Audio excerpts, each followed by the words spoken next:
guys, welcome to our YouTube channel, and today we are going to learn how to turn on or off Do Not Disturb mode on Android. So let's get started. So if you want to turn on or off the Do Not Disturb mode feature on your Android device, what you can do is just simply scroll down and head over to your mobile menu, and after coming up to your menu, now what you can do is just search for Do Not Disturb mode.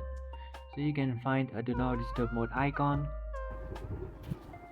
So here you can see the Do Not Disturb mode option. What you can do is just tap on it, and after tapping on it you will successfully on your Do Not Disturb mode.